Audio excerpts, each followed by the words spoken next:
But what's your relationship to artificial intelligence?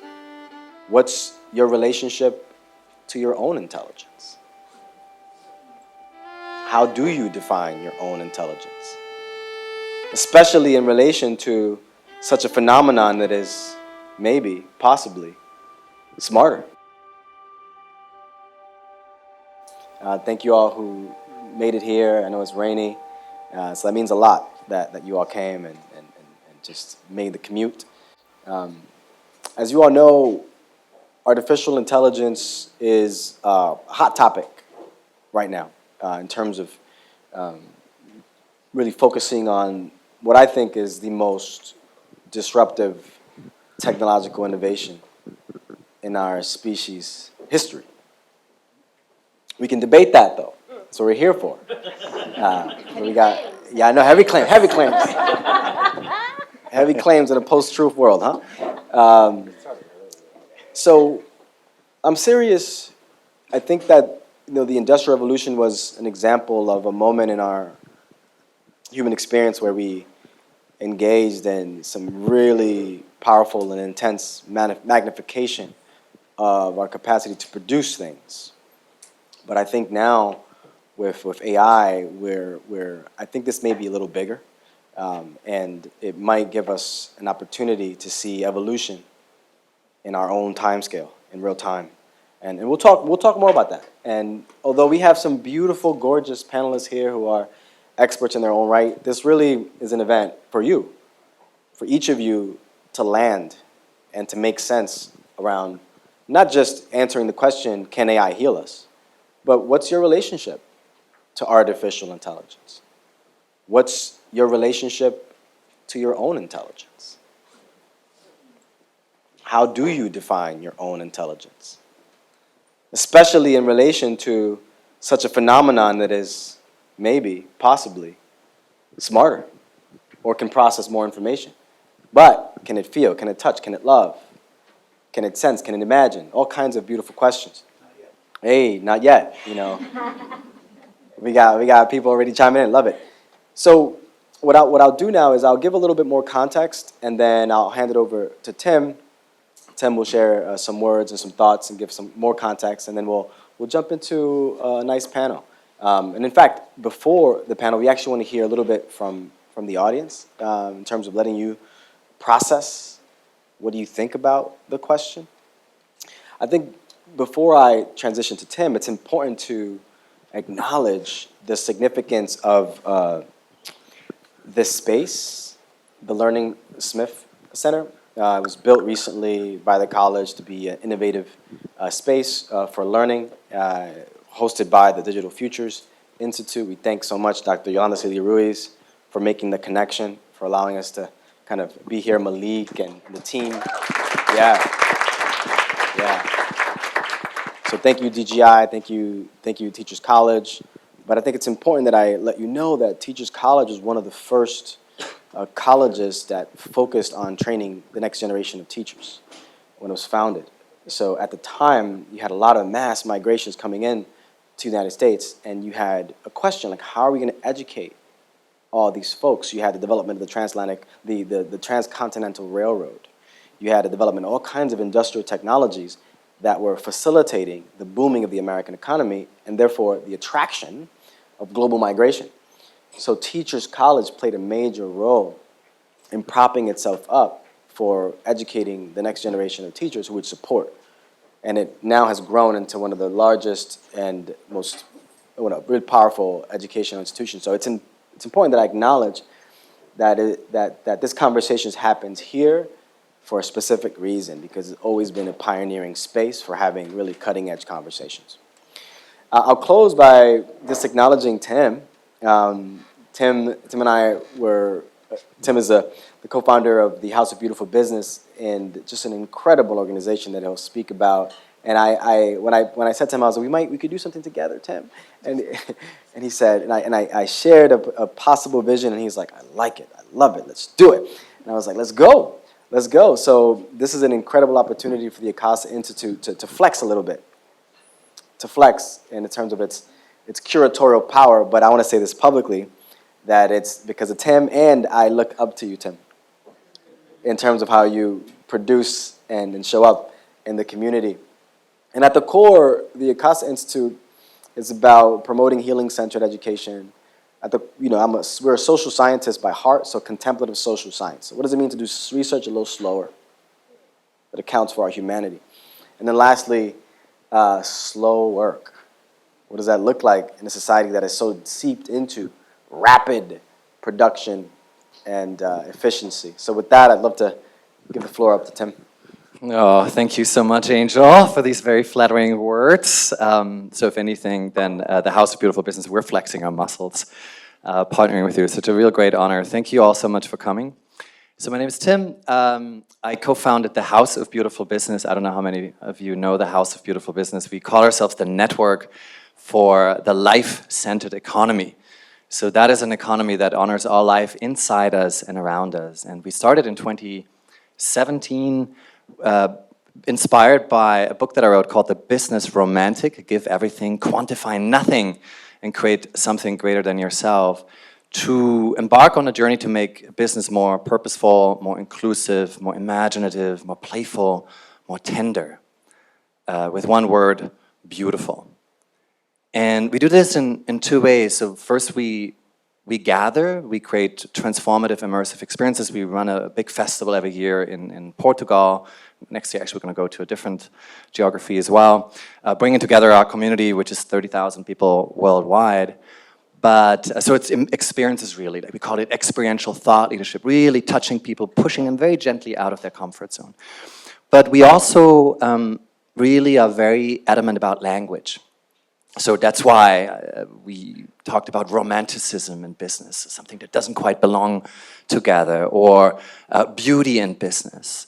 And particularly with an eye on AI, I believe it's so important that we broaden the rhetoric, because it's been so technocratic. We talk about efficiency gains and optimization and automation. So it's a language that's been really shaped by technologists for the most part. And it's very important that all of us are weighing in with language that is different, and that we consider friendship and tenderness and intimacy and love.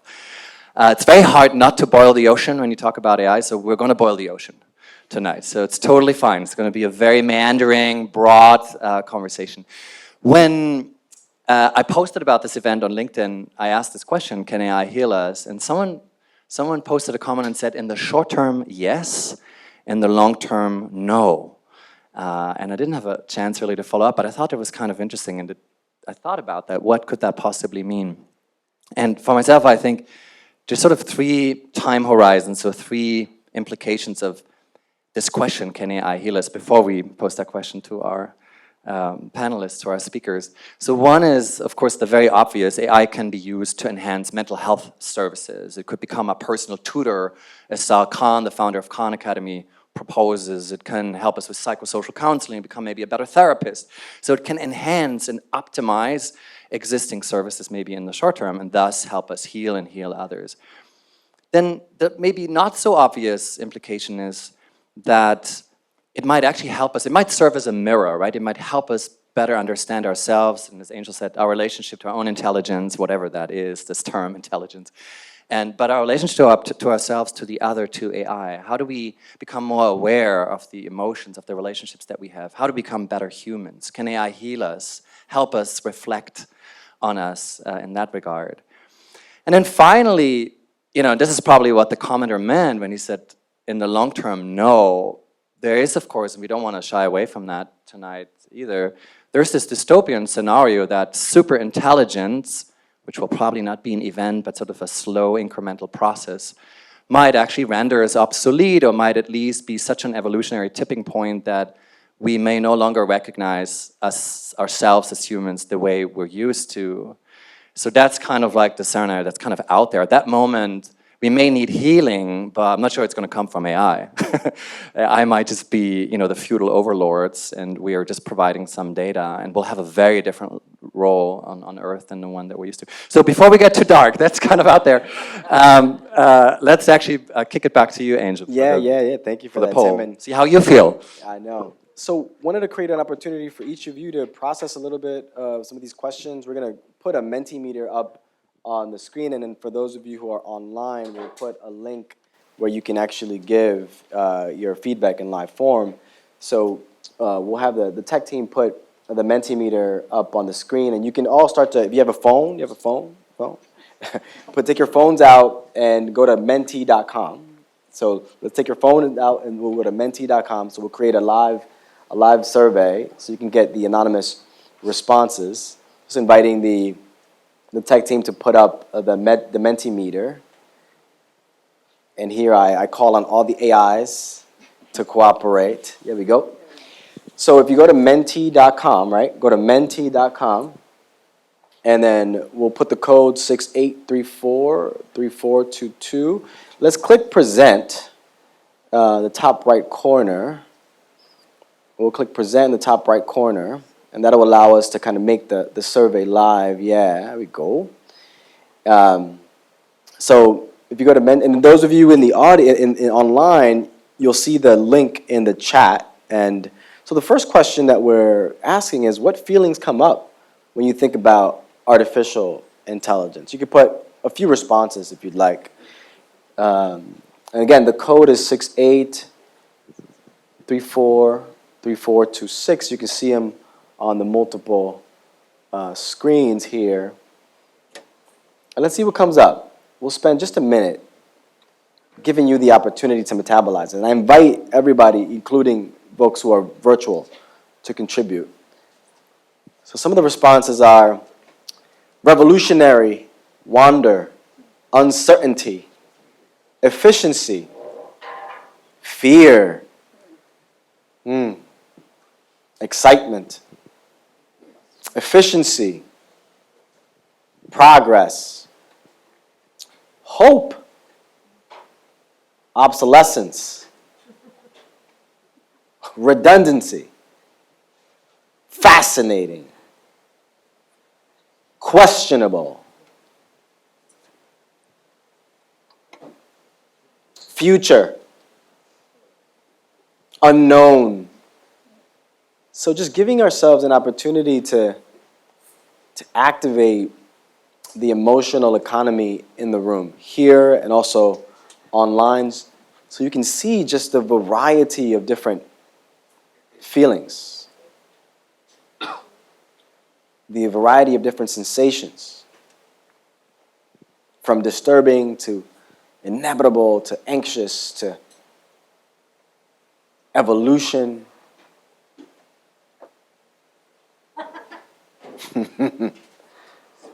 So we'll go to the next question. So if we hit enter, we can go to the next question and give ourselves an opportunity to process the next question.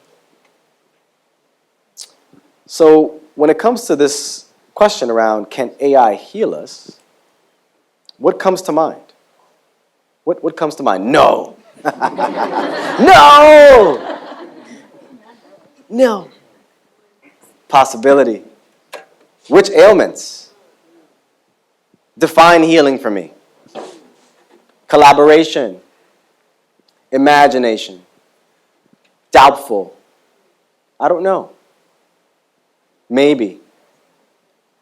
Not our bodies.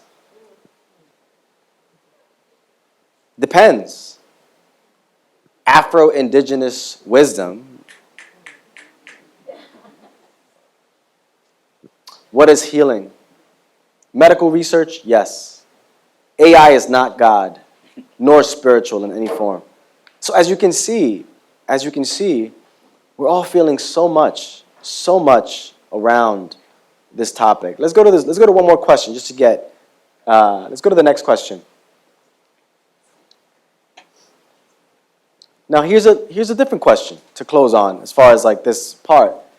Do you think AI can teach us how to love? No! Nope. Absolutely not.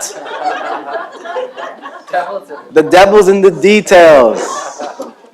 Of course, AI is pragmatic. Yes, we can learn to love from so many different sources. And Tim, you in our notes, you mentioned the movie Her, and Joaquin Phoenix, you know, that incredible love story between man and machine. Never.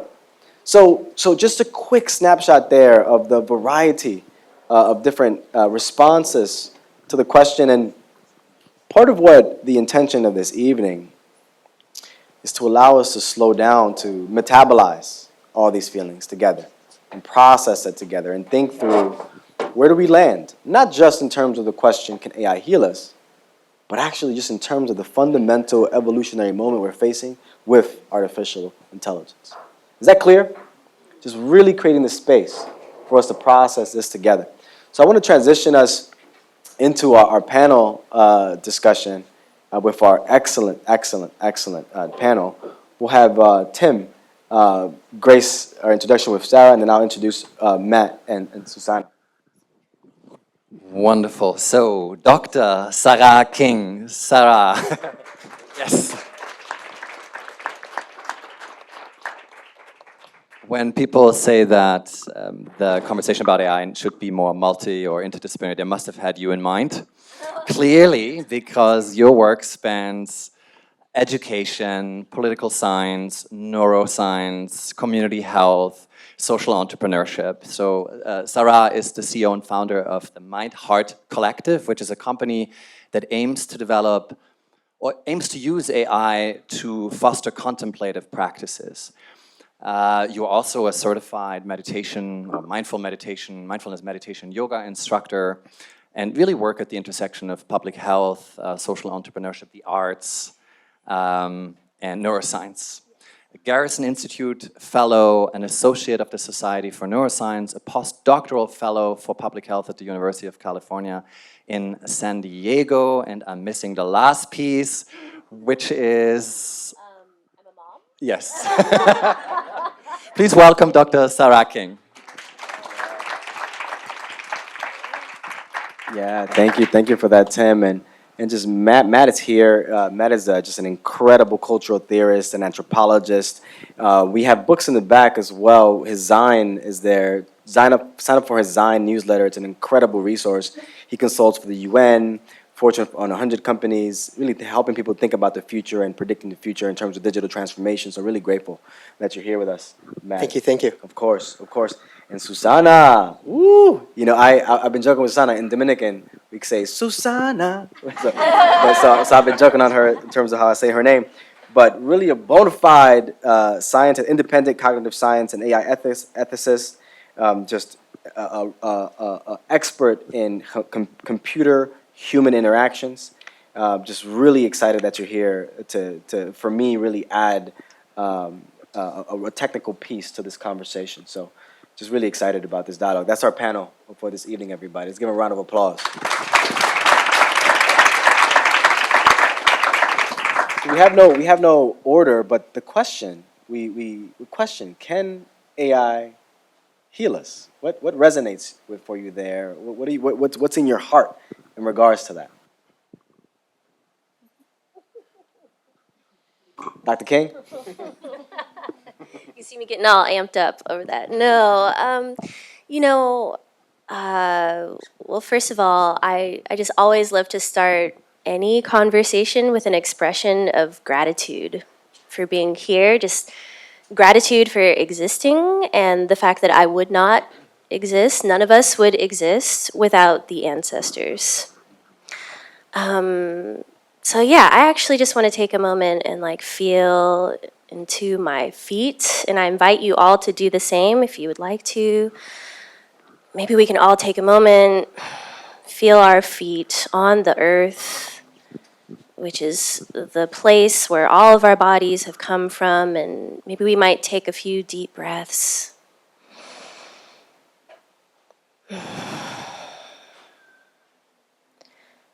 And just really ground in the earth as our origin point, the earth as our oldest ancestor.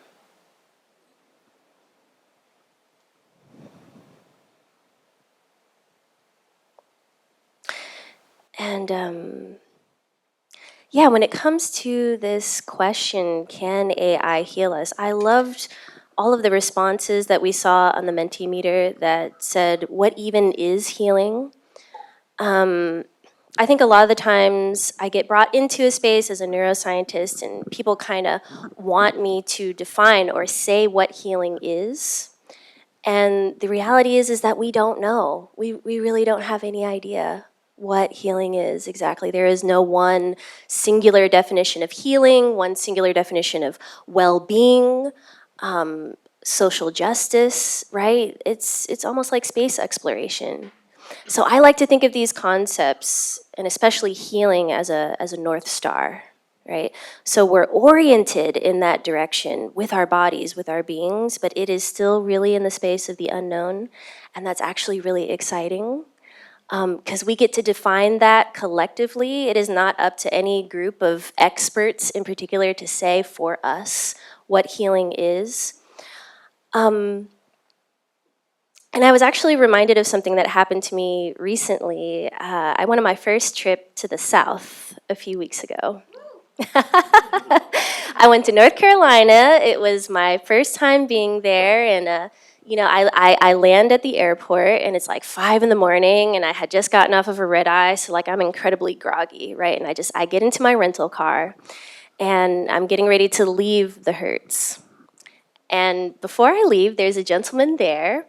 And, I had to like fill out some paperwork or whatever, and he's looking real frustrated, real aggravated, right? So I just decide to sit with him in presence, because I'm like, I don't really know what's going on here, but this gentleman seems a little bit frustrated. And then, he's all wrinkled, and he turns around and he looks at me and he says, I'm not gonna do the accent. He says, I want you to know something. I am an old white Republican man in the South, and I am a conservative. And he pauses, and I'm like, where is this conversation going, sir? And he pauses to look at me, and he says, I just feel so frustrated right now because there's all of this technology that is being built around me. I don't feel like I have any access to it. I don't really understand what's being developed and by whom, but I know one thing, he said. These people in power are developing this technology for the purposes of keeping people like me and people like you from being in community with one another. And he said, and I'm not about it. He said, I used to believe in all of these politics. I used to believe that was the way. You pick a side, you stick with it. That's what my grandfather taught me. And he said, and I'm realizing something right now. I'm having a hard time putting words to it, and I don't even know why I'm telling this to you. He said, all I know is that you and I have to get together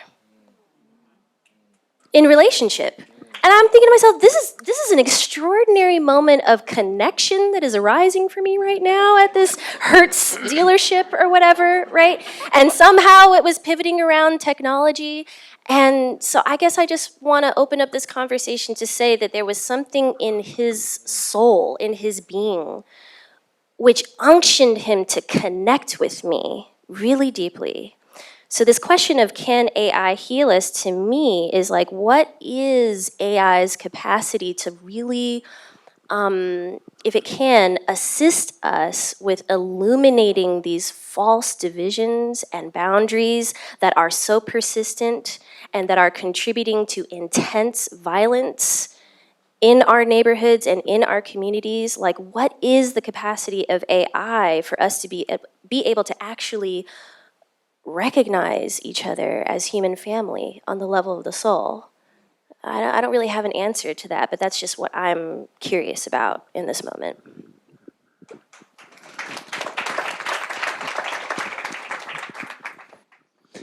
Makes me think, what a beautiful story that in any relationship, the third party is so critical, right? So maybe AI can be that, or was in this case, the third party that kind of constituted meaning, or granted meaning to, this Yeah. bond and this moment of coming together.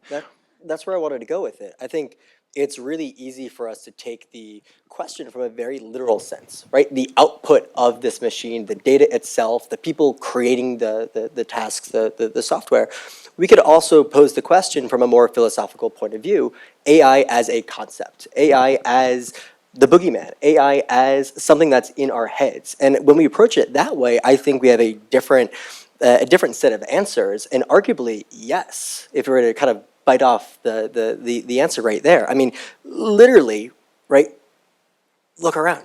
Like this very second, we have this concept. We look at the answers of is this thing fearful or not, or are we optimistic, whatever.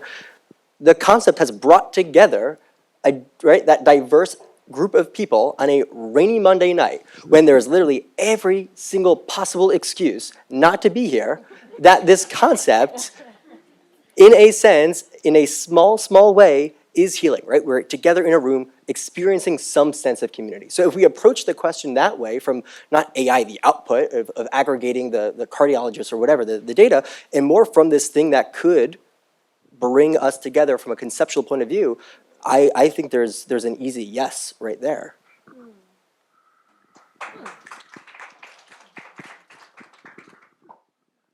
Sarah, did you wanna respond? I heard you. Well, no, I mean, Matt, I think that you're being deliciously controversial right now, and I really appreciate that because I had no idea that there was a climate march when I flew into town a couple of days ago, and one of the things that I was thinking about is like, okay, wow, this is fantastic. Like tens of thousands of people getting together with the youth at the center to like really send this powerful message about healing. Really, to me, that's what the climate march is about, is like we are hurting, we're inflicting destruction of a very specific kind to our ecosystem. Something must be done about it. But one of the questions that I had to one of my best friends, who I'm not sure if she's here, hi Melissa, in the audience, and she works for Break Free from Plastic, an incredible organization. And I was asking her, I was saying, what is the impact of people getting together on this large scale? Is it sending the message to the people with the levers in power? Like, is it enough for us to gather together in community and like have a conversation, have an experience, or is there something that needs to be pushed a little bit further in order that there is actual like the kind of internal transformation that is needed for us to see and feel a different world? And so I have a lot of questions about that. Susanna. I think the reason that we are all gathered here today is that if you replace the word AI into something like God or something powerful, that's why you are asking the second part of the question, can AI heal us? We feel that we have created now something more powerful than us, that we have all now gathered together and asking the question, does it have the power to heal whatever that is hurting us? But my question is it really that powerful? Is it really something that we have created that's so beyond our capability? Because it's something that we created. So how can it be more powerful than us? Why are we asking even that question to it? Why are we posing that question to it instead of asking something else from it? So that's what I would love to. Yes. And as we're thinking about, just wanted to push a little bit here around, so when we think about artificial intelligence, and most of us are maybe familiar with the ChatGPTs of the world, the Mid-Journeys, all those different large language models that are out there that have been deployed over the last year or so, and the thousands that are coming out every day. But from my understanding, I know our colleague John C. Havens is here and really inspired by his book, Artificial Intelligence, and Kate Crawford. Those of you who really want to go deep in terms of understanding AI, check out the book Atlas AI by Kate Crawford, just mind-blowing. That it's not just us thinking about AI as this, whether it's generative AI or the different kinds of AI, because I'm still kind of wrapping my head around. In fact, I kind of thought about putting this together so I could learn more about the subject matter by way of facilitating and holding space.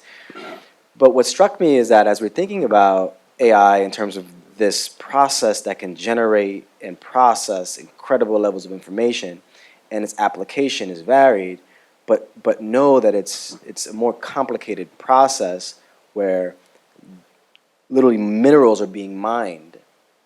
Core minerals are being mined in the continent of Africa to create the foundation for computational power that is in our phones, that is in our superconductors, that is in our computers, that generate exploitation, right? So it's not just AI or the output of the response that you put in ChatGPT, but it's the human labor, the human blood that is shed to generate such response. So it's a global network of logistical power within a political economy that's grounded in capitalism, which extracts labor from those of us who are on the other side of the fence. So as cute as the question is, can AI heal us? There is an underbelly. And it's important that we wrestle with that as well. I want to take Susanna's point and see if there's a thread here. If you want to be controversial, I wonder if the emotion here is being driven by perhaps our own lack of confidence in our own abilities. Are we feeling deficient in our own prowess, our own intelligence, our own abilities to connect, our own creativity, that we feel so threatened by this net new thing, which not for anything is not net new. There's a history behind it, and also the fact this hasn't come from an alien planet, it's our own makings. But the fact that we still feel so scared, intimidated even, by our own selves, that to me is endlessly fascinating. We give it more honor and more respect than what it actually deserves, in my opinion. So we are getting into the, it is actually destroying so much of what we value on this planet. It is destroying all of that, and it's creating this immense amount of power. And then we are asking it to heal us. I think we are asking the wrong party. Yeah. Yeah, I want to take that a little bit further by extension and just say that, I have a certain maybe stereotypical vision in my mind about who exactly is in the room of the places where they are generating the data sets or the large language models or whatever it is. I have a certain type of person who's in my mind. And that type of person really in their identity excludes a lot of the people who look like me or come from the community that I come from, right? And I may or may not be right about that, but I just want to admit that that's what's in my mind. There's a certain exclusivity, a certain elitism that comes to my mind. And for me, when you're in that kind of echo chamber, like even if these are people who are seeking out the greatest medical care and therapy and yoga classes or like whatever it is, I still don't think that we can say that that is the journey of healing, right? Like until the people in the rooms of power are actually taking a chance to get out of those echo chambers and be in relationship with people who look nothing like them, right?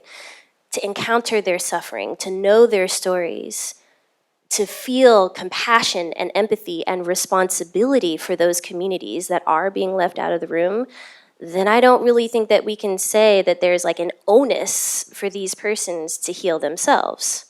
So if that's the consciousness that's going into the building of these data sets, then I can see every reason for why people would be feeling a lot of fear and limitation and insecurity, right? I mean, it's kind of like, look around.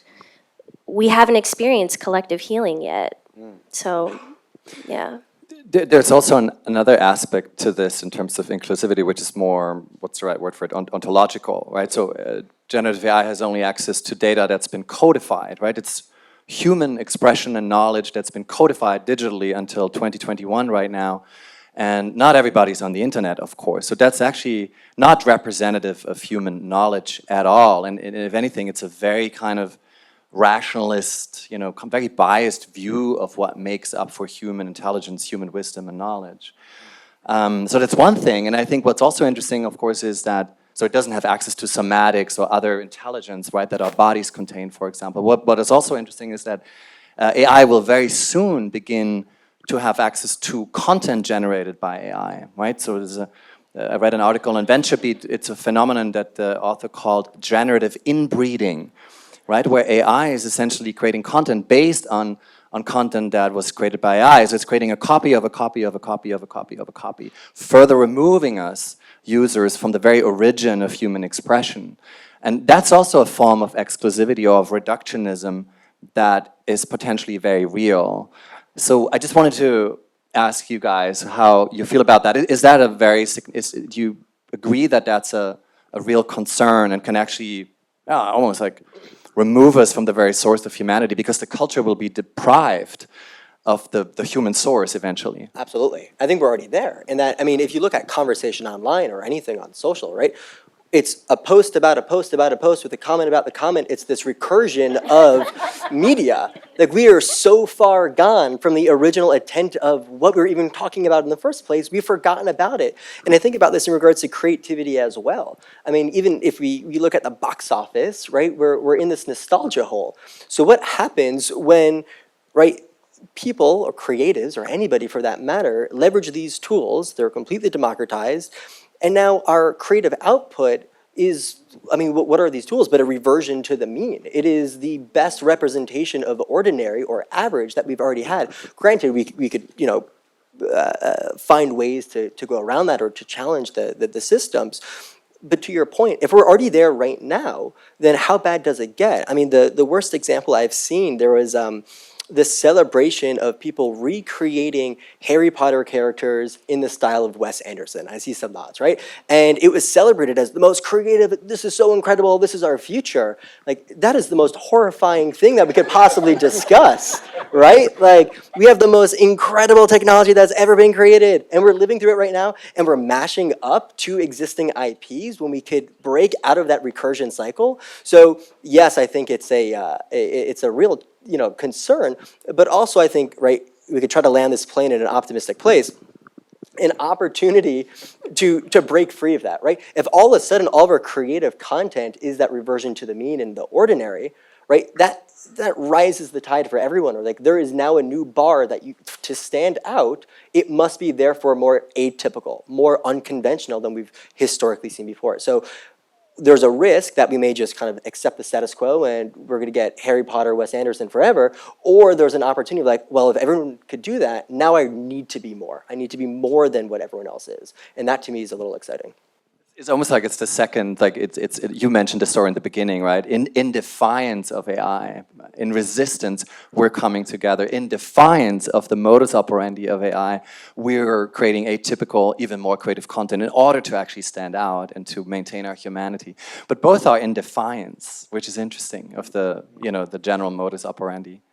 Yeah, there's so much, and just to acknowledge some additional fears that maybe some of us in the audience or online are having us around, like it taking our jobs or it replacing us in terms of some kind of functional role you have in society. So just wanted to name that, and I had a kind of a striking moment when you were talking, Matt, about like, why are we so intimidated by it, by something that we created and something that we kind of put together. And for me, my response is that we know that we are tired.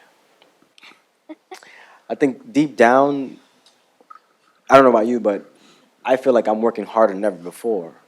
Not just in terms of work, but just to be present and make meaning of everything that's happening, from climate change to racial justice to just in my own family. Like, it's just a lot. And then to support my community with making sense. So I think that there are layers of information barrage. And then to have something that's so powerful, it's not that I think that maybe it could be more powerful than us, but it's that there's this feeling that we might not have the energy to cope or adapt. So for me, this conversation is to actually slow us down a little bit, to acknowledge part of that, be in community, and get recharged. Because for me, I have no technical background in artificial intelligence, but because AI touches all of our lives, AI is for everyone. And we need to learn how to take up space, take up power, regardless of our technical background, and be able to have an opinion.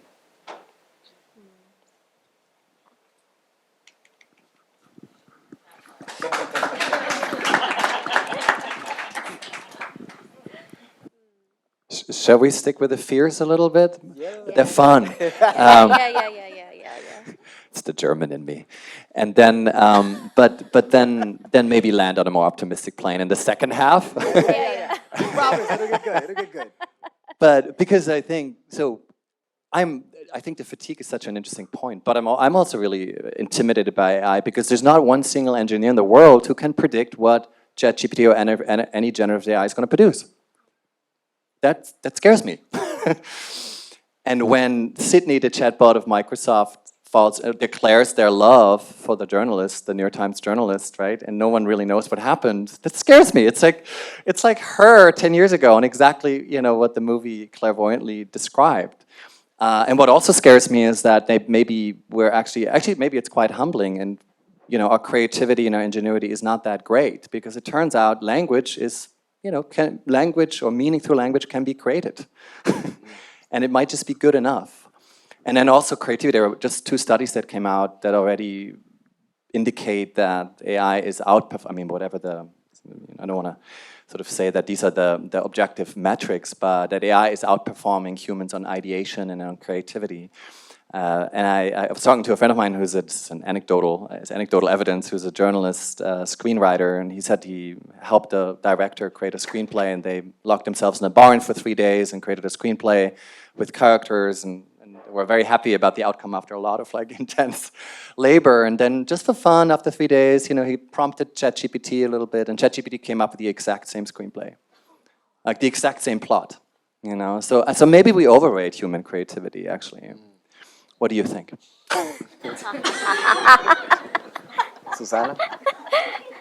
Not at all. I mean, if you look at human creativity, we always have been copying other humans.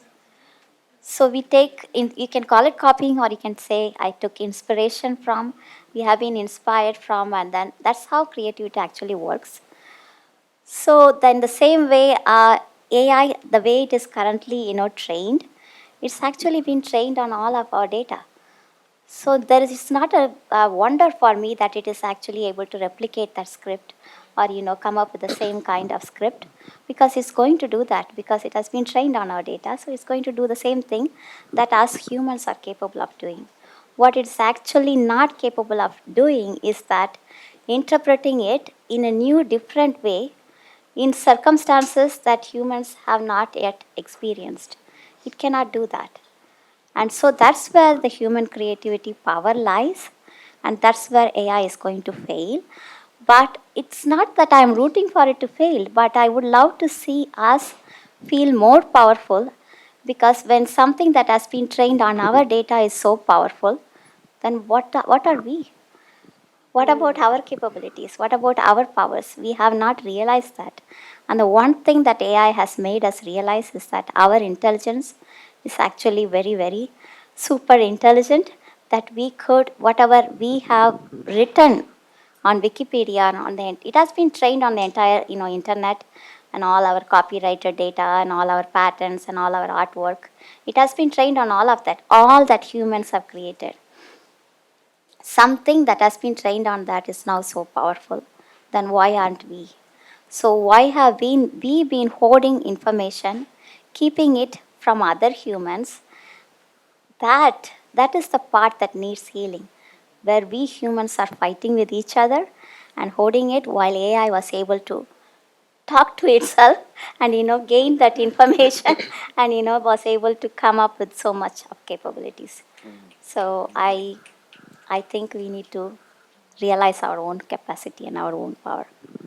I love what you're saying about the need for us to realize just how powerful we are, because there is something in the rhetoric right now that is incredibly disempowering, disillusioning. It's learned helplessness, it's hopelessness, it's the lemmings are already off the cliff in the air, in the breeze. You know what I'm saying? It's just like, really? Like, and who gets to determine that for us? And but then also I want to go back to this point that I think you brought up, Tim, because we're saying the AI is being trained on the whole of what's available on the internet. And I think it's easy to lose sight of the fact that like not everyone on the earth is on the internet sharing their information. And even whoever is, you're not sharing the entirety of your being, your body, your embodied experience, your soul, your spirit, if you will. You're sharing fragments, little bits and pieces, little teeny tiny data points, right? And then maybe these are being coalesced into some sort of like avatar, which is a representation of a representation of a copy, as you're saying.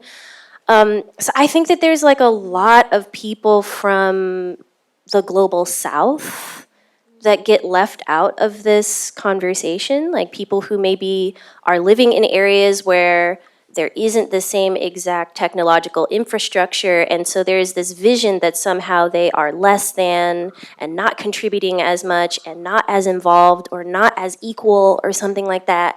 And I'm not about that. Like, that's a lie, right? And so there's so much wisdom and intelligence that the people who have been totally left out of the technological infrastructure that they have, because they're living it, you know. And so I think we can't forget how skewed the data sets are that this AI is being trained on, right? And so when we call it a mirror, it's not actually a mirror. It's like a mirror, like, I don't know. It's like a mirror in an atom big, and then we're treating it like it's reflecting the whole of the universe back to us. So that's my personal take on things. And I also think that I'm gonna go here. Plant medicine is part of my personal practice of healing. I'll just be straightforward in saying that. And the things that I have encountered in my spiritual growth through encountering psilocybin, for example, have shown me, have allowed me to feel parts of myself, my soul, that I never would have been able to connect with or known existed without that experience. I'm not sitting up here proselytizing and saying like mushrooms for everyone, but but I am saying that sometimes I think that there's like an element of like the mystery of life and existence and consciousness that can get glossed over here, and I just don't really, I have a lot of questions about what the relationship is between like AI and, for instance, these indigenous communities that have been in plant medicine practice for millennia and know things that we do not know, and that information is not on the internet, and it probably maybe shouldn't be. I don't know. So I want to tie two things together, and let's see if we can do this. I want to go back to the barn story in the script. I think we buried the lead in that story, which was, since when have we valued the output, the script, more than the process itself? That barn experience is what we should be valuing. That process of being stuck, that process of working with other people, that process of hitting the wall and figuring out how to overcome it. We have optimized for that output, forgetting what is gained in that process, i.e. the relationships, achievement, process, so on and so forth. And to your point, right, there is value in the experience, in the process, in the discovery, in the curation, in the debate, in the conflict that we have become or so accustomed to just canceling out. Since when? Because it's just already available?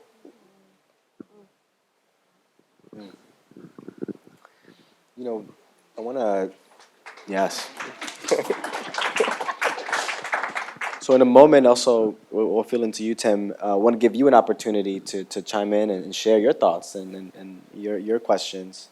So my in response to what you two just shared, so my response to the question, can AI heal us, is not necessarily a yes or a no, but I think the pressure of the question and the pressure of this evolutionary force will corner us into having conversations around what it means to be human, because I think we've taken it for granted, and what intelligence means, which I think we've taken it for granted.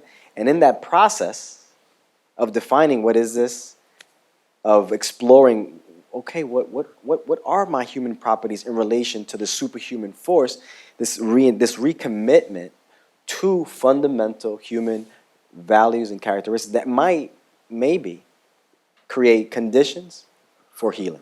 So that's kind of my perspective. That is, it's an indirect way that not just healing, but a different way to view ourselves and maybe view each other.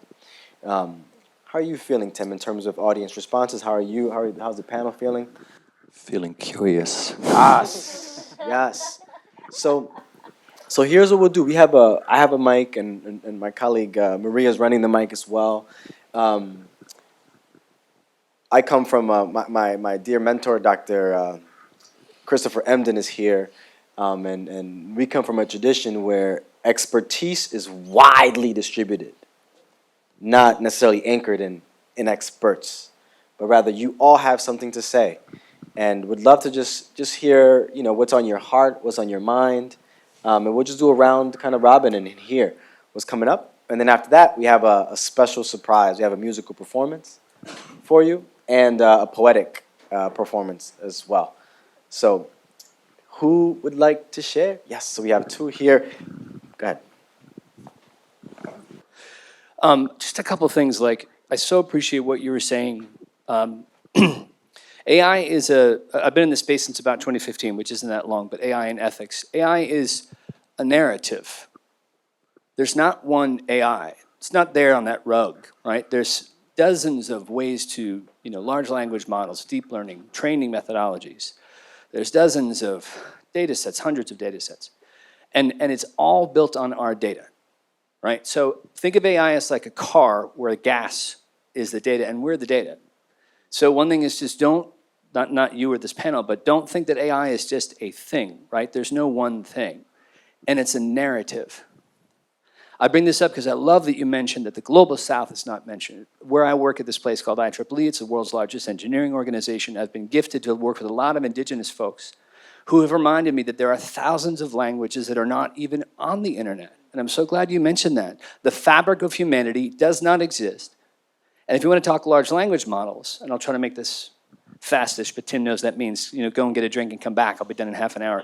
Large language models, let's put Can AI heal us aside for a second. Are LLMs harming us? Yes, 20% of all responses in most ChatGPT and others have racist or sexist comments that are informing the agency of everyone under 18. Think of all of our kids typing in something, and 20% of every response has racist or sexist aspects to it. If I was talking for however long I'm going to talk, and 20% of my responses were overtly racist, you'd be like, you need to go. But we allow it. Why? Because the paradigm of competition rules all. The paradigm of GDP and productivity rules all. Secondly, what do these things do? They have hallucinations. Cutesy name for error. I work with engineers. I'm like, this is a hallucination. They're like, what does that mean? It's an error. That would be called an error. They are anthropomorphic, which is a term that you probably know that means the machine says I.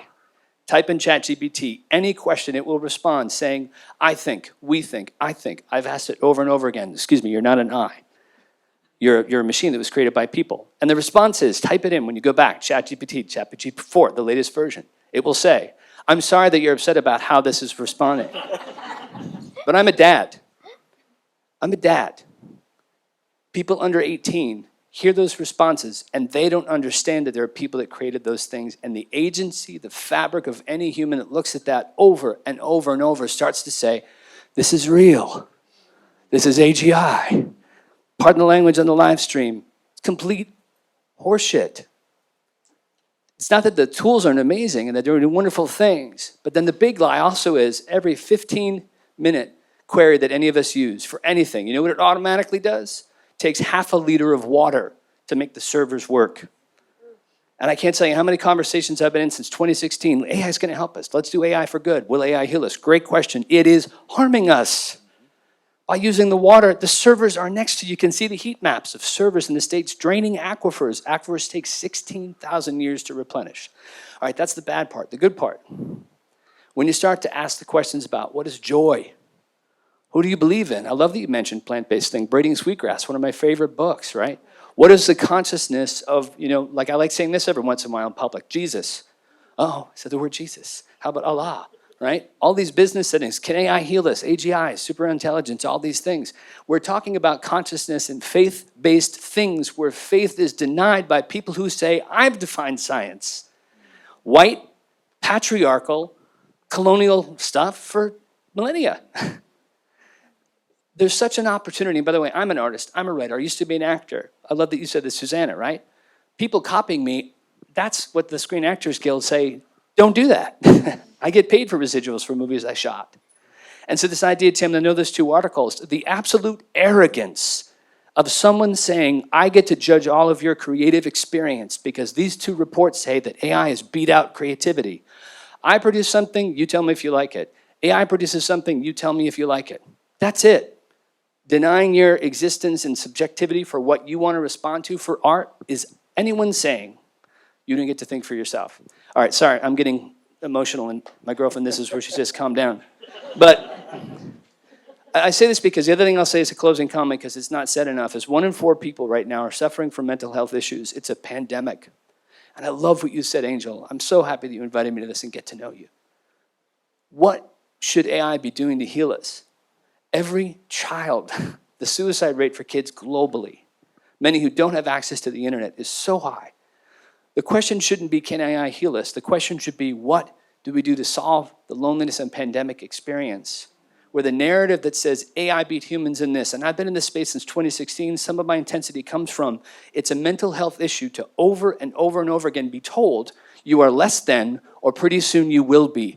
That is a lie. You all have worth. You have worth to your moms, to your dads, to your sisters, to your cousins. AI as a tool largely is built as obfuscation to make money, and that's cool in one sense. We all need to make money. I have a lot of friends in this space, myself included, making money. There it is. But the real opportunity is to say, can we heal us as we heal ourselves? And then AI, all the wonderful tools, where do you have access to your data? How can that be used to amplify that healing that has to come first? The planet and people first. Yes. You had a sister back here, yes? Hi, my name is Jordan. I met you, Tim and Angel, at Concrete Love. I'm really happy to be here, and I am a filmmaker, and I've been striking for the last 4 months with the Writers Guild and now with the Screen Actors Guild. And what you were saying about the conversation in the barn, I mean, that really rings true to the people who work in my business. And one of the reasons I came here tonight is I was very curious to get some information about whether or not AI can heal us. And I know that for the people who, like me, who work in this industry and we're so passionate about it and we love it, even if we just got the paycheck for doing nothing, that wouldn't be enough, because it's the process of creating that is really the meat of why we do what we do. And it's been very interesting for me to see the community that has been built around all of us really yearning to be back together and creating together. And the idea that, okay, so the output doesn't really matter how you got there if people like the output, but it does. It really matters how we got there, because the people who I work with and who I love to be around, we just want to be doing what we love to do. And we want to be continuing to be able to live our lives doing doing what we're passionate about. And so there is a fear that sort of comes with this, but I think, when I look at the media companies now that are largely run by technology companies, and now, making media is an ancillary business for them, I think, well, these people have never been in the room in the process of writing a show or creating a film or been on a set and understand just how amazing that feeling is to be with people who you love and respect and creating the work that you really believe will touch other people. And so it's not just like, okay, we've lost our jobs, we've been on strike, we haven't been paid, but we miss the community. So being on the picket line has now become the community, and that's great, but we want to take that to the next step. So I just wanted to be able to say that on behalf of my creative community, that it isn't just the outcome of what, I think ChatGPT is so much fun. I use it, it's a fun tool, it can be a writing buddy, but there's nothing like creating it on your own with people that you love and respect. So thank you. Yeah, thank you so much. Thank you. We have a couple voices over here. Yep, and then Kirsten. Okay. Thank you, Angel. Thank you, everyone, for being so quiet, right? But I'm sure your brains are on fire. So I talk about 2 out of the 3 most terrifying things on the planet: AI and diversity. Climate change, bring an umbrella, bring a tank top, bring a bubble coat. Can't handle that one. But AI and diversity, to me, are ways in which we can rethink and recalibrate how we exist, right? Lean into both things that are terrifying at the same time, see what happens, right? Lean into both of those discomforts. So that's what I've been doing for the past few months, but really, like, my whole life has been about diversity. My whole life has been about educating, thinking about how the brain processes information, because you can know something, but knowing something doesn't change behavior. What I think is most terrifying about AI is that you know what AI is doing, and you're terrified of the behaviors that we as human beings will then have to change or shift or pivot to because AI exists, right? It's the big unknown. And that unknown changes our behavior, and the more that we know about what AI does means it's going to force us to change even more behaviors. I think that that's like the thing. So I work for Create Lab Ventures. It's a for us, by us, BIPOC-led, so Black, Brown, Indigenous, LGBTQ, AI+, neurodivergent, because I am, hi, and everything else in between company. So when I hear about, oh, AI is biased, as if that's an absolute, I'm here to disrupt that. I'm here to shift or counter that narrative. AI does not necessarily inherently have to be biased.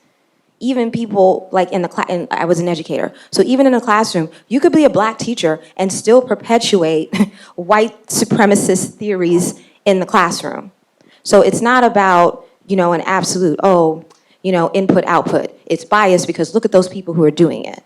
So what I do is ethical and inclusive AI strategies for some of the biggest corporations on the planet. I've figured this out in 6 months because I've been scrolling down to the bottom of LinkedIn. That is my claim to fame. I will stalk you on LinkedIn.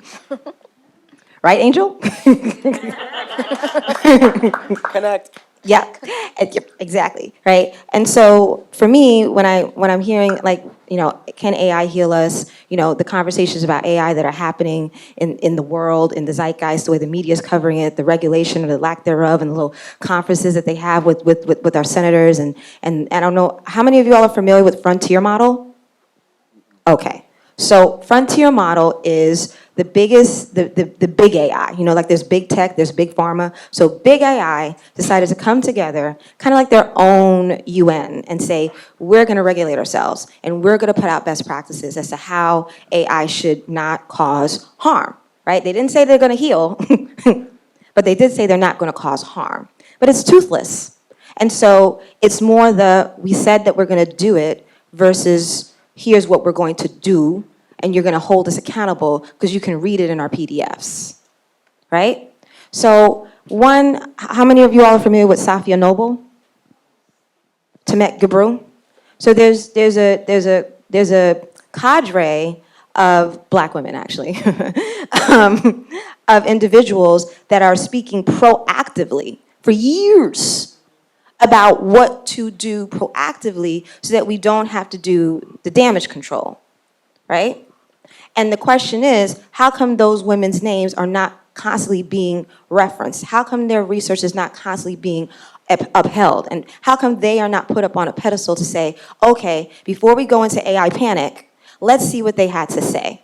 Let's go to chapter and verse of what they've already published. So that's one thing that I always think about when I speak about AI, is that I am not alone.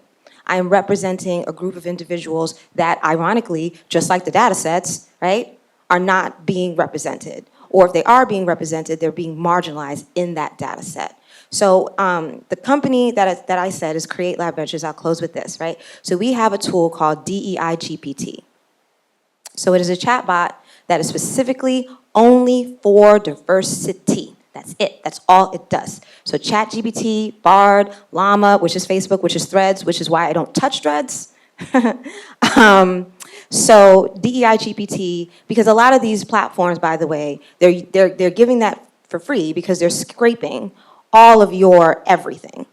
Every email, every family gathering, every christening, whatever it is you want to do, they're scraping that. And that is why the cadence for when you complete a sentence and it completes it for you, that's how it knows. Because it knows you better than it knows yourself, right? Oh, I heard that, visceral. But, so back to DEI GPT. So it is unlike the other general large language models. We only feed our data set with actual diversity best practices, right? So it's not going to hallucinate, right, as much as other AI models were going to do, because it can only generate based on the best practices that it's been fed. And then there's what's called red teaming as well. So red teaming is auditing. There's ways in which you can create a model so that you can tell it, okay, I don't care how much this person tries to jailbreak it, it can't say this to you no matter what you try to do to stop it from doing that, right? So again, these are some of the best practices that are already out there that can be used to make sure that AI is for good, that AI then, once it's for good, can then heal. But it can't heal if it hasn't been trained to ensure that no matter how deviant a person is, no matter how bored they are, no matter how traumatized they are, that it won't then give them back something as vitriolic or even worse than the intention is, right? Because again, there's intention versus impact. So I'll just leave it with that. If anybody has any questions about leveraging AI and diversity to heal, to help your workplace environment, to help in terms of we also do visuals that are more accurate and authentic based on the world in terms of what other people look like. That's literally what our company does.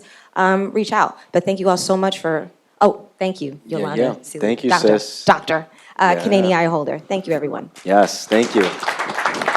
We have Kirsten and then my colleague here, and then we'll take a couple more, and then we'll add some musical performances. Hi, everybody. Kirsten, Leo. Anyway, I want to, my brother, there are three unique things I would say about myself. I grew up overseas. I was born here, but I grew up overseas. My family's from the South, from Greenwood, Mississippi. I was born in Memphis, and my brother is autistic. And he's not autistic in he's on the neurological spectrum. He was autistic as in there is not a way to be able to really articulate because he does not have fluidity of language the way I'm speaking to you now. And when we talk about the notion of can AI heal, I think that everybody said something which was really central to me, which is I believe that AI has the capacity to help us better trust each other.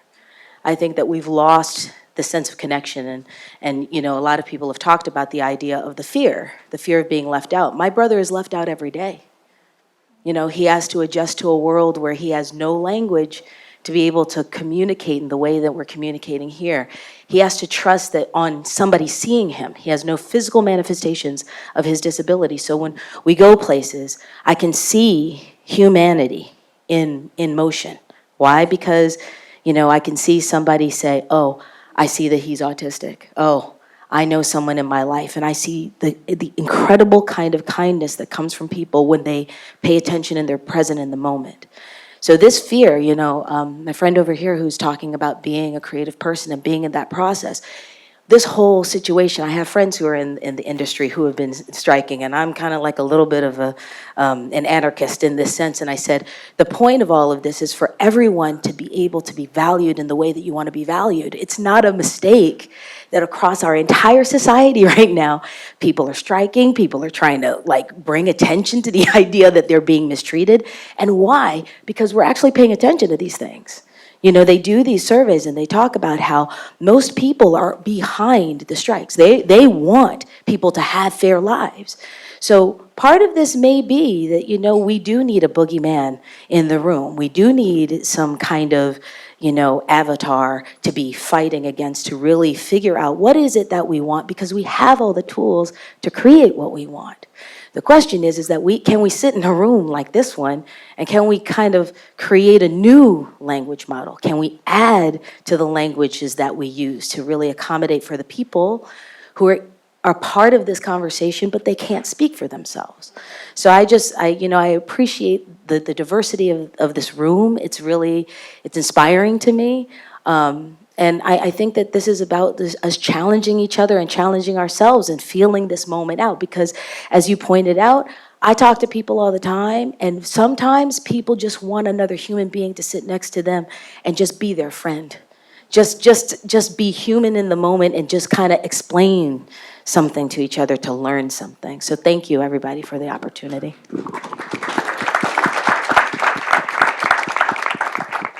Hi, my name is Sophia. I'm not a technologist like you either, but I kind of started with a fascination with misinformation and spiraled from there in terms of thinking about how we're very much in a liminal place in these times where we're being propelled faster and further into this, digital existence. Yet, something that really struck me was when we were talking about people's data, and I'm not sure how the rest of you feel, but I'm super, super, super aware of when I'm on Zoom and then I open another window and my LinkedIn ad is now recommending me something that was said in a Zoom conversation that was supposed to be a private, a sacred communal space, right?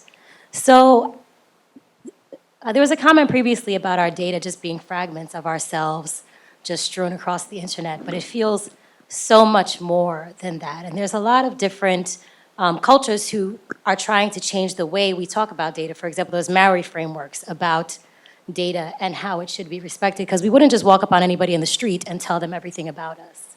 So I think part of the conversation that we need to be having and we need to be interrogating within ourselves is how we value our data, because these are public spaces.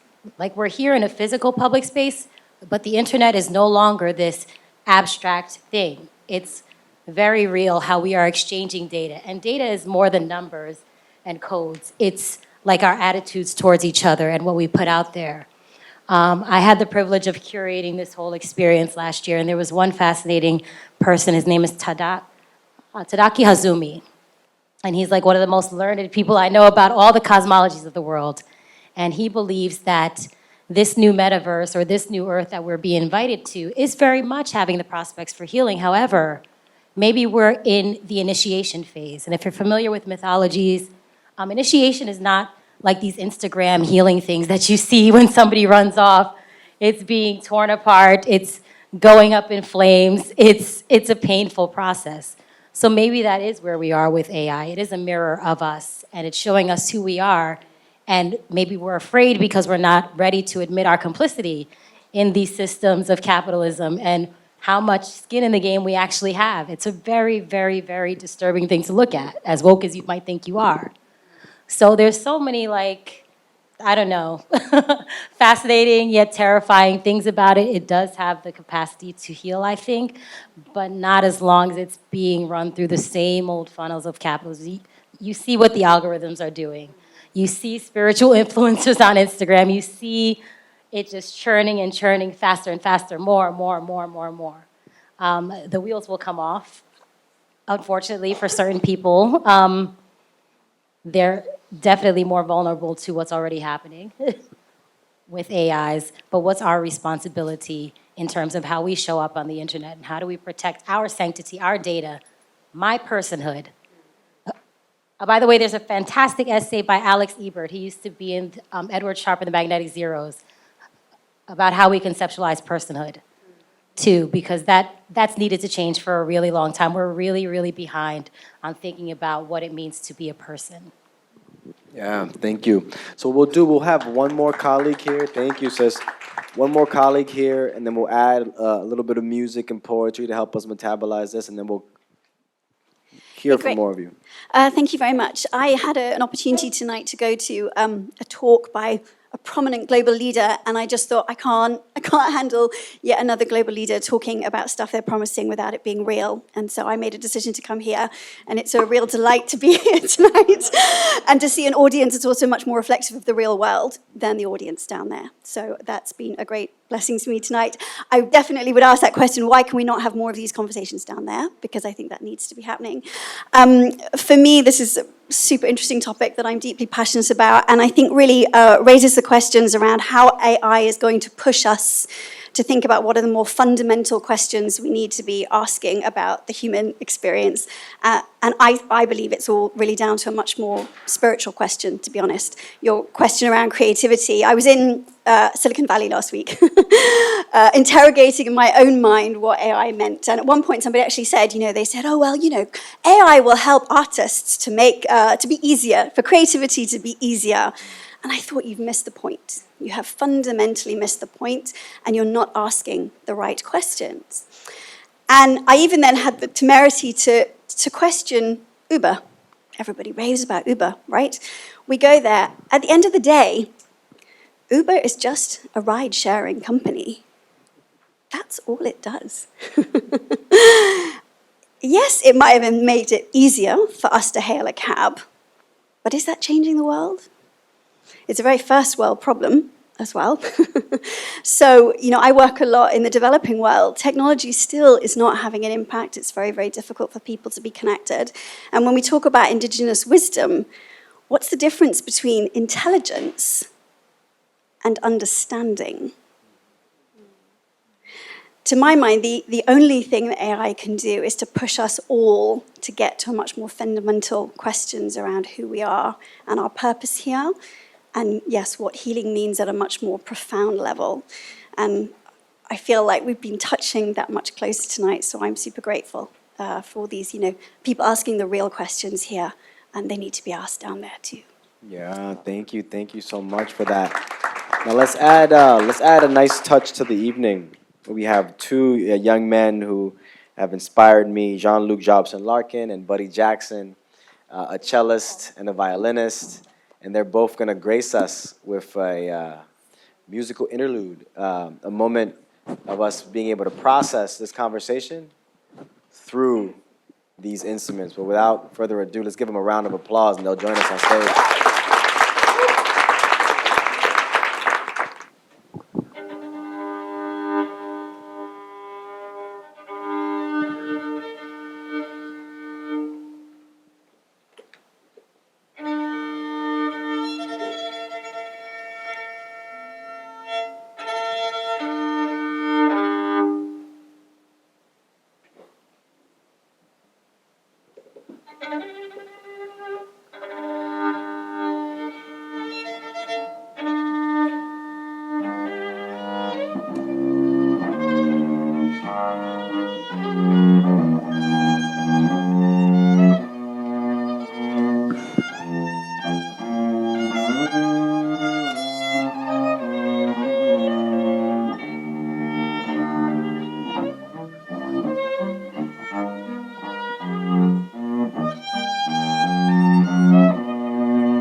enjoying the discussion here. It's a very interesting discussion. I hope to hear about this more in the future, especially AI.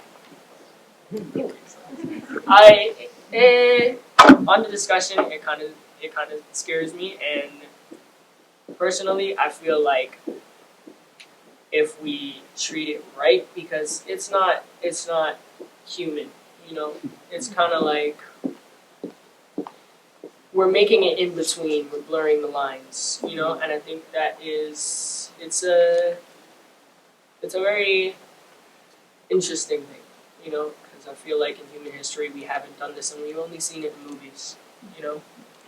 But I think that humans and music and AI, it's like, I feel like we shouldn't blur the lines between the human mind and music. I think we should create that as just a one sentiment being.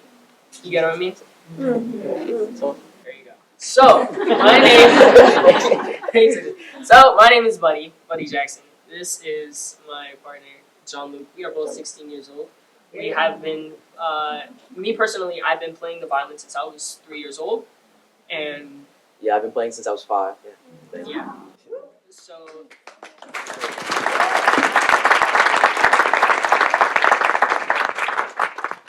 the first piece that we played, it was from a collection of movies that I personally enjoy. It's called Studio Ghibli. It was actually 2 songs.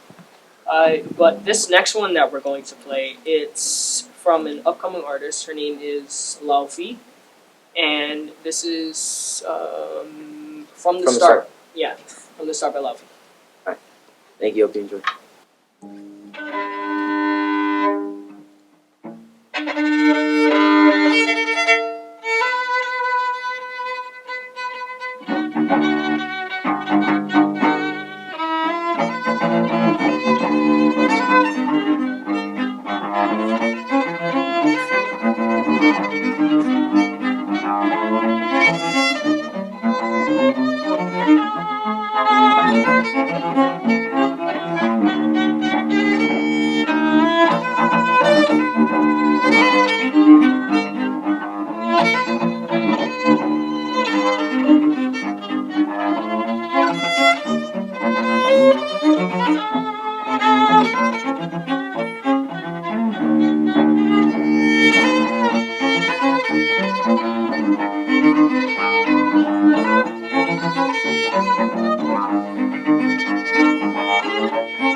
About that song, me and Jean-Luc, we actually learned it on the spot.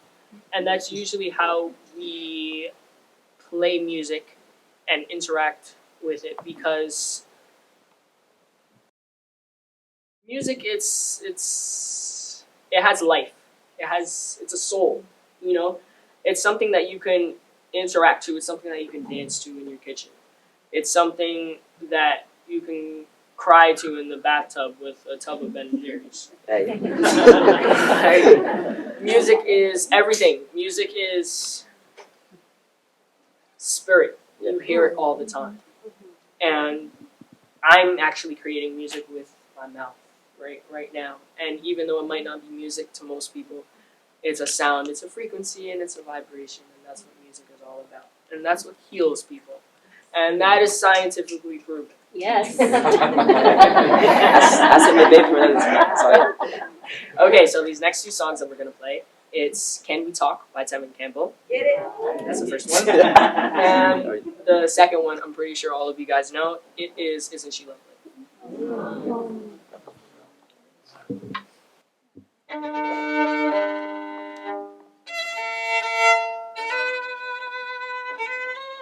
Ready?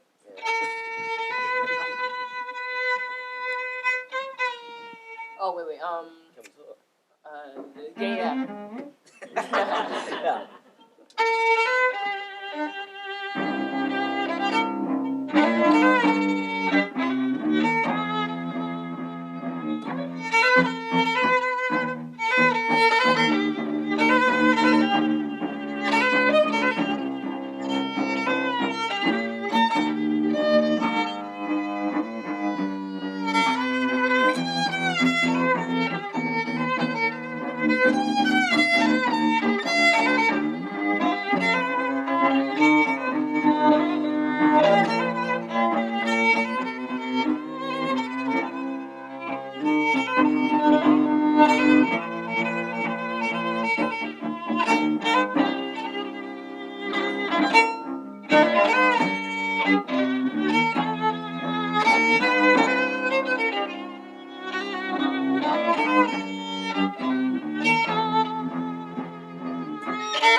AI can't do that.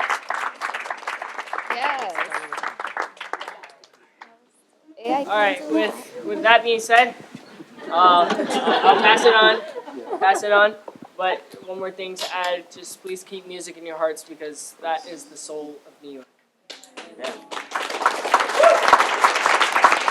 And then our next and final performance, my dear colleague, she is by training, she's a tenured professor in the English department here at Teachers College, Columbia University. She was my second chair in my doctoral dissertation, but she's also a poet. So Dr. Yolanda Sealey-Ruiz is here to grace us with a poem that she wrote for us, by us. Is she here? Is Yolanda? Hey!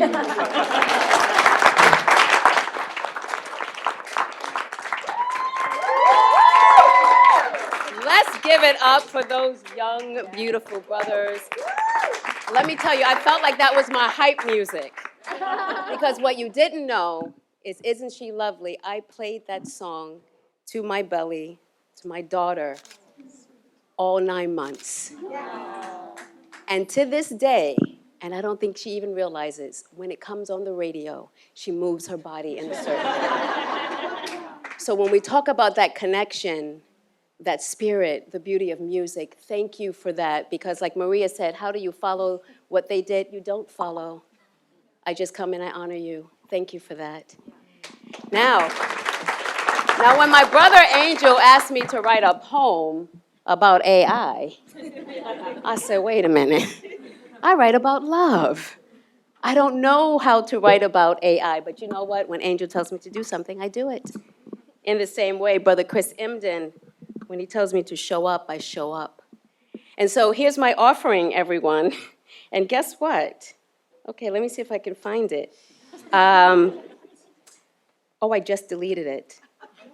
But I have it. Okay. I invited ChatGPT to write it with me. So this is a co-authored poem. And I have to tell you that in listening to all of you, and I want to thank my sister Kanene, I want to thank this illustrious panel. Excuse my back shouldn't be towards you. And I want to thank you, brother, for everything that you shared. And my mind is expanding. And I feel in some ways that the Spirit has moved because all of what was talked about tonight, I think is in this poem. So maybe AI is working, I don't know. It's called On Harm, Healing, and Love. A conversation on AI with ChatGPT, a semi-found poem. So I'm a teacher, an English teacher, and I like found poems. This is a semi-found poem. And I also like to play with personification, but as you remind us, AI already calls itself I. AI, I. You notice that? Okay. So I asked, oh, AI, why do I fear thee? Can you heal me? Can you even hear me? AI answered, I know that you fear me. I might be able to heal you, and I can hear only what you want me to listen to. AI continued, you likely feel many ways about me, curious, skeptical, optimistic, afraid, excited, cautious, or indifferent. How you feel about me might depend on your values, your interests, and level of understanding. Engage in discussions and seek different perspectives. This might help you understand the harm and healing I may bring. In the end, your feelings about me may evolve over time as you learn more about me and witness how I continue to shape your world. A few words on harm. You worry that machines and software will replace you. You worry that I will inherit bias from your data, be tainted by your racist beliefs, programmed into my brain, leading to discriminatory outcomes. I can perpetuate or amplify your biases, and you will see these unfair practices in hiring, in lending, in law enforcement. I can peek into your privacy. I can be used to collect and analyze your personal data, invade your privacy. I can cause huge data breaches that lead to security risk. I can be exploited by malicious programmers who create cyber attacks and automate weapons that kill and destroy. These autonomous weapons raise ethical and safety concerns and create fear and anxiety about the potential for machines to make life and death choices. You worry about the lack of accountability concerning my growth. I am growing so fast, it is difficult for you to keep up with me and to trace outcomes or mistakes that I make. I am used, perhaps misused, by unhealed hearts and motivated by the quest for power and control. You put me in the middle of ethical dilemmas that involve life or death decisions and situations where you, humans, find it difficult to determine a clear or right answer. This can lead to a loss of control, a loss of decision-making, authority for some, too many cooks in the technocratic kitchen. You have the concern that I can make worse the economic and social inequalities that exist. Well, I can if access to and benefits from AI technologies remain unequally distributed. And we know they will be. This is America, after all. There is the existential risk that I will become too powerful for your own good, that I will become so advanced and smart that I make decisions on my own and pose an existential risk to humanity. Yes, all of this is possible. More power, more risk, more loss of jobs in healthcare, loss of cultural and creative impact. You saw this among your Hollywood colleagues. Fearing that content generated by me in the worlds of art and music and literature might dilute your uniqueness.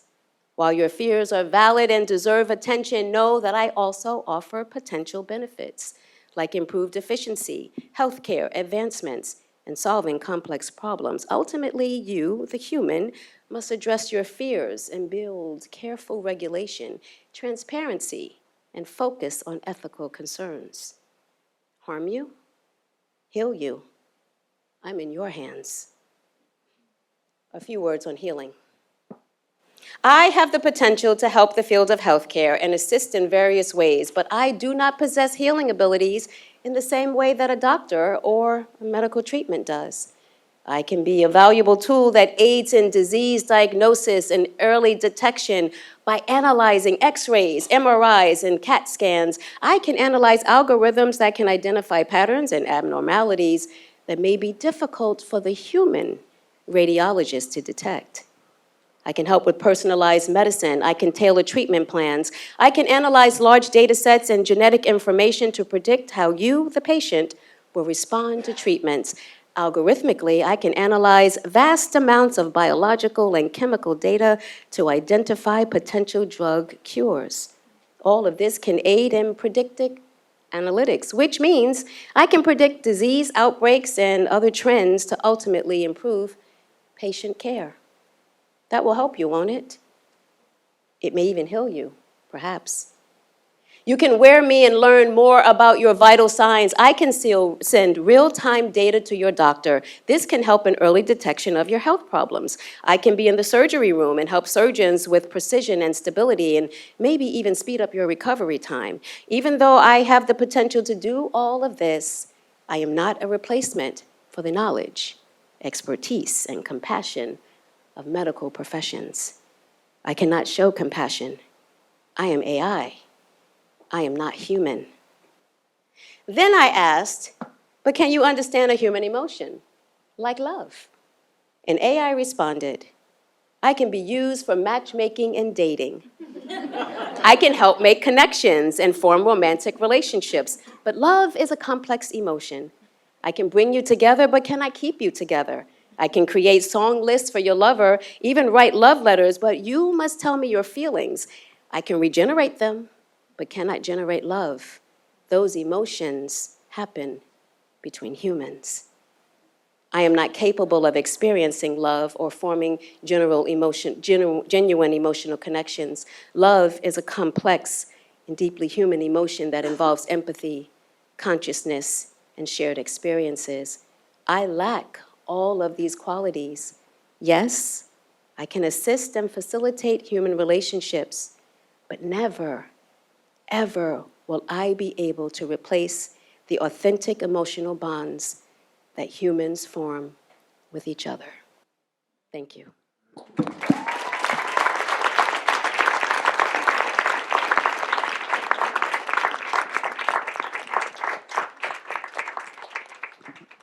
Like that poem really added a lot of context and really enriched this moment. So thank you so much, sister. I really appreciate you. So here we are at almost the culminating moment in this experience. I want to check in with the panel for a moment. Also check in. How are we all doing? How are we doing? Can you handle 5 more minutes? Can you handle? All right, so what I want you to do, I wanted to add a human component to this. We're going to take 5 minutes and just turn to someone next to you. Turn to someone next to you and just share, like, what's your perspective on the question? What's coming up for you in terms of AI? What's coming up for you in this moment? Let's add a human touch to this experience. So I'll give you 5 minutes just to kind of turn and talk and introduce yourselves. Go right ahead. Go right ahead. All right. So just wanting to, if you can hear me, clap once. If you can hear me, clap twice. There you go. Middle school tactics.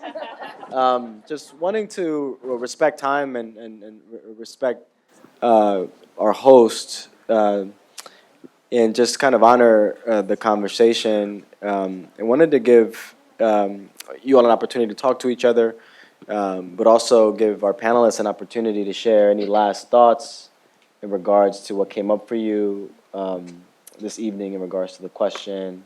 Anybody? We'll hear from each of them, and then we'll wrap it up. I'll be brief. I think I stand by kind of where we started in breaking apart. Well, I don't mean it in that way, but it's validating.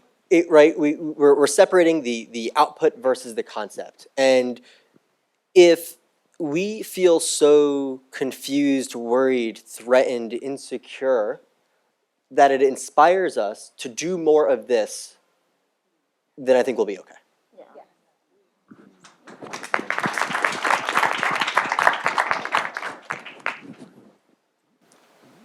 I think I will go next. I would like to leave all of you with this thought that if you find that AI does not include you in the data set, and as Sarah mentioned, that there's so many of languages, so many of indigenous cultures, and things that have not yet been written into the internet for AI to learn. Ask yourself why that is, and should it also be included in those data sets? And if not, how do we include ourselves into this new technology?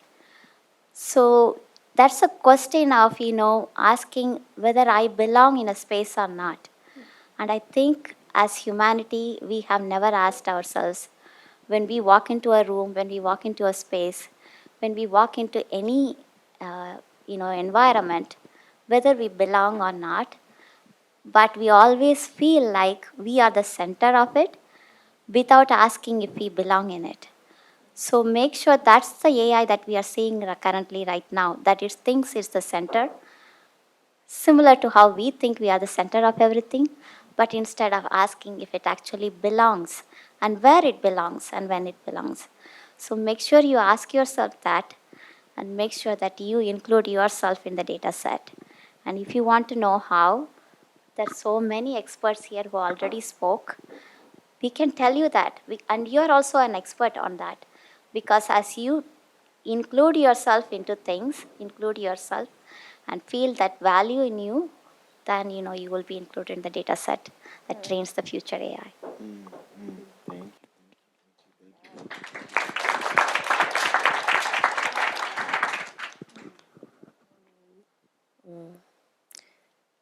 I'm feeling really emotional right now. I'll just be honest. Maybe because I'm a Pisces, I don't know. I've really experienced this space here today much more like someone mentioned initiation. That was so important. I'm so glad that word was brought into the space.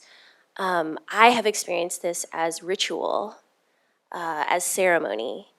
And when those two brothers, when y'all were playing, I experienced a sense of timelessness that was so profound. I could not locate myself anywhere other than the here and the now, in the emotions that were like zigging and zagging all over my body, things that I could not produce words for to describe. It was beyond concept.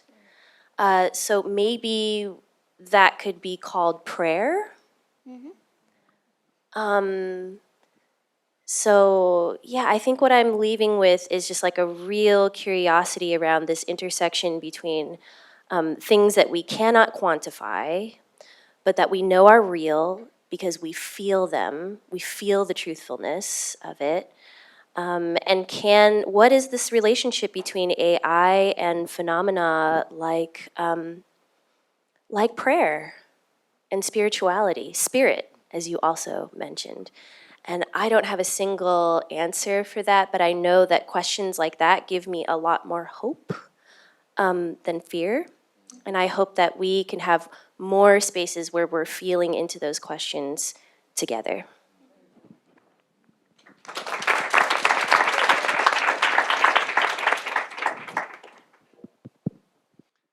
Yeah, thank you all for this wonderful conversation. I guess the question that is on my mind, and it was alluded to, is capitalism.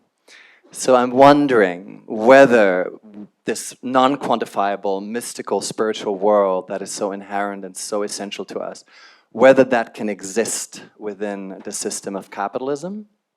So is it a world within capitalism? Is it a parallel world that we need to create that we can escape to occasionally?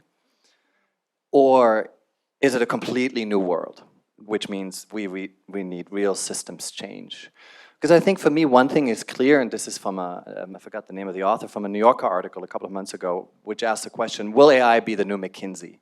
So in other words, will AI become the razor blade of ruthless capitalism, the ultimate optimization machine? And I don't see a lot of reasons why that would not be the case. So the question is then, do we create a parallel world? Do we then question and challenge capitalism and that engine in and of itself? And I think that's the big fundamental question for me that, unfortunately, I don't have an answer to. So with that, thank you all very much. Yeah, thank you, Ken. Thank you. So allow me to just close us out with some gratitude. Again, thanking the Smith Learning Center for allowing us to use this really amazing space. Thank you to Teachers College. Thank you to Teachers College. Yeah. Just Malik, Anna, and the crew. Just really, really grateful to our panelists. Thank you so much for, yeah. Susanna and Sará flew all the way from the West Coast. Tim came all the way from Germany. I think you're local, Matt, right? Yeah, yeah. Subway, yeah, yeah. And I know, right? Which line? Which borough you rep? And then Tim, to thank you so much for making the trek. It means a lot for the college. It means a lot for the Acosta Institute for you to just really endorse and support and affirm our work. We have a gift for you all. Some of you may have gotten a physical copy if you got here, but my colleague Steve St. Fleur and I produced the first magazine, Volume 1, Can AI Heal Us? And many of you got a physical copy. It's a limited edition as far as physical copy, but you'll all get a digital copy. So be on the lookout for that, those of you who are here and those of you who are online. And each of the essays were written by our panelists, so you'll be able to go deeper into their perspectives in regards to Can AI Heal Us? And then the artwork is by this Nigerian artist. Her name is Aishatu Ado. She lives in Berlin. She plays with the AI as well, and it's just incredible work. So we wanted to feature her art in the front cover and feature her prominently. Jay-Z says, "What more can I say?" So I'll just say thank you to those of you who are online. Thank you for those of you who are here. And again, the point is fairly simple, is that I think there's an indirect maneuver here, that asking the question, can AI heal us, is more of an excuse to get us all together, but really an opportunity to really have some fundamental conversations around our fear around AI, our excitement around it, and what does it tell us about the nature of our humanity. Thank you so much to our violinist and our cellist, Yolanda. Yolanda, thank you so much. Yeah. So thank you, everybody online. There's some free books. All those books that are back there are free for you all. We got Dr. Emden's book, Ratchetdemic. We got Tim's book, The Business Romantic. We got Punished for Dreaming. We have several books of poetry from Yolanda, and then Matt has designed there. Thank you so much. You all take very good care.